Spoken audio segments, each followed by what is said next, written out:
Quem me vinga da mandinga figa de Guiné, mas o de fé do meu axé não vou dizer quem é. Quem me vinga da mandinga figa de Guiné, mas o de fé do meu axé não vou dizer quem é. Onda forte não derruba, axé, axé. Bonjour à toutes et à tous, bienvenue sur cette nouvelle vidéo sur la chaîne. Alors ça fait 6 mois qu'on n'a pas parlé de manga sur la chaîne. Donc aujourd'hui on va totalement parler de manga et on va parler d'un auteur que j'adore. On va parler de Tatsuki Fujimoto. Si ça vous dit rien, je vais vous montrer quelques-unes de ses œuvres. Alors Tatsuki Fujimoto, c'est le papa de Chainsaw Man. C'est aussi le papa de Fire Punch. Il a fait 2 one-shots qui s'appellent Adieu Eri et Look Back pendant sa pause de Chainsaw Man. Aujourd'hui on va parler de Look Back. Look Back, c'est un petit format. Alors c'est sorti sur le site de Shonen Jump en 2021, le 19 juillet si je dis pas de conneries. C'est sorti en France en 2022, sorti chez Kazé, et ça a été adapté en film d'animation en 2024. Alors, comment parler de Look Back? Moi c'est une histoire qui m'a beaucoup touché. Parce que je suis fan de Tatsuki Fujimoto. Pour moi ce mec est en avance, vraiment. Pour moi ce mec est très très fort. Ça fait des années que je lis des mangas, j'ai lu plus de 1000 mangas dans ma vie. Pour moi il est exceptionnel. Alors, de quoi parle Look Back?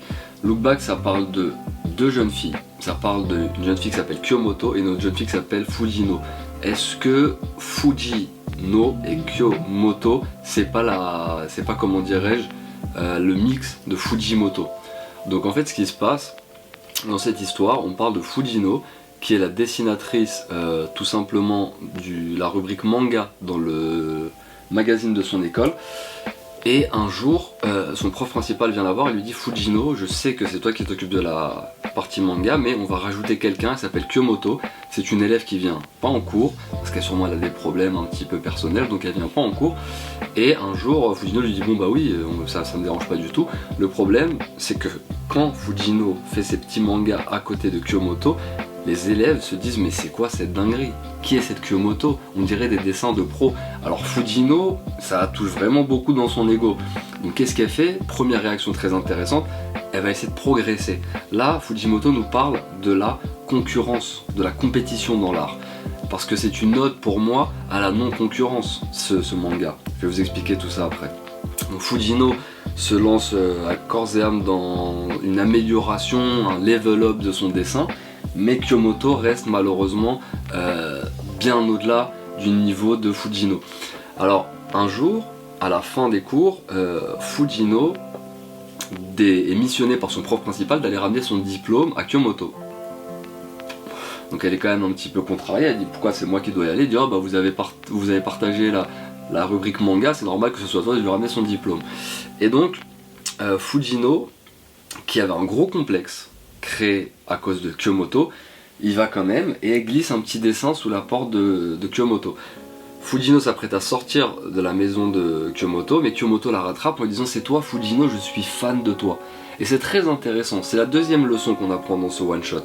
C'est que un artiste va peut-être complexer à cause d'un autre artiste. Et là, Fujimoto il nous met en contraste, en opposition, Kyomoto qui dessine super bien et Fujino qui dessine un peu moins bien, qui a été beaucoup plus régulière, qui a fait beaucoup de choses pour le magazine de sa classe.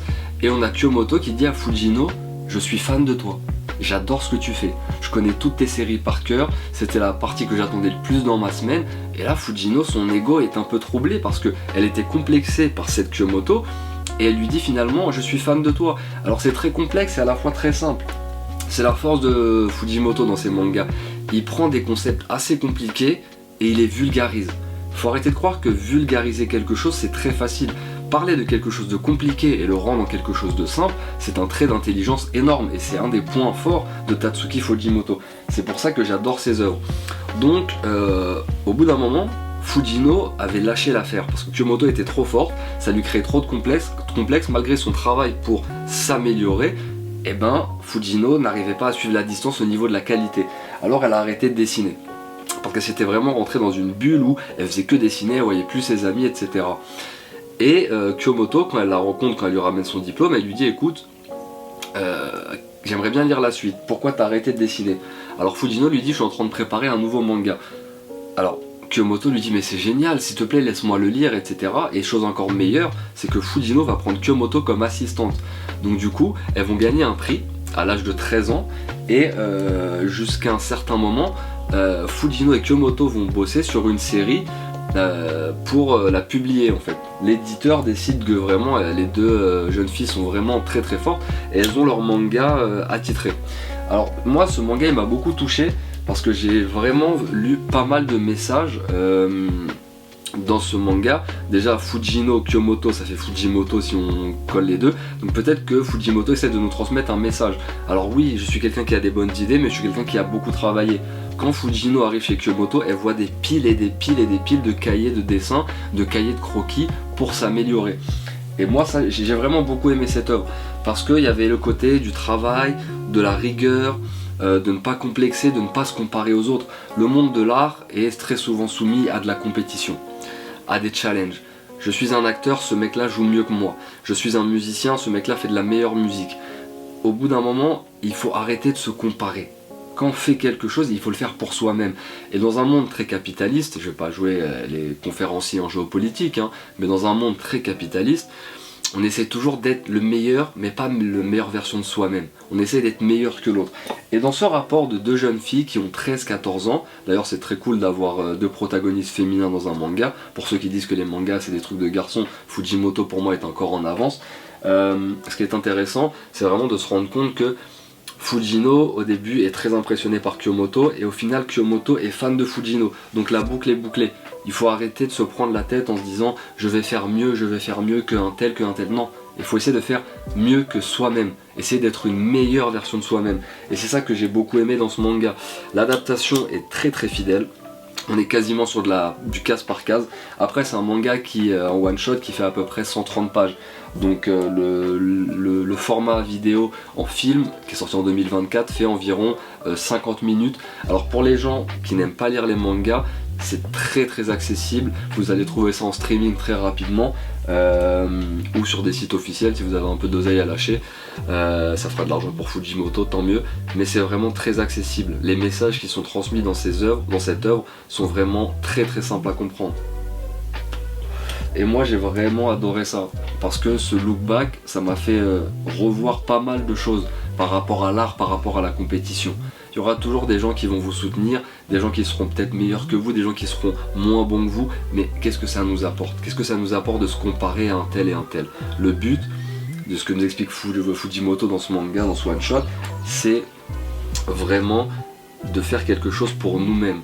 Et si on n'a pas forcément les meilleures qualités, il y a quelqu'un qui pourra peut-être nous aider, comme ce qui se passe quand on décide de faire un manga. Kyomoto s'occupe des arrière-plans et Fujimoto s'occupe plus un petit peu du dessin des personnages et de l'histoire et du scénario. Et je vous recommande vraiment cette œuvre parce que pour moi c'est quelque chose de très...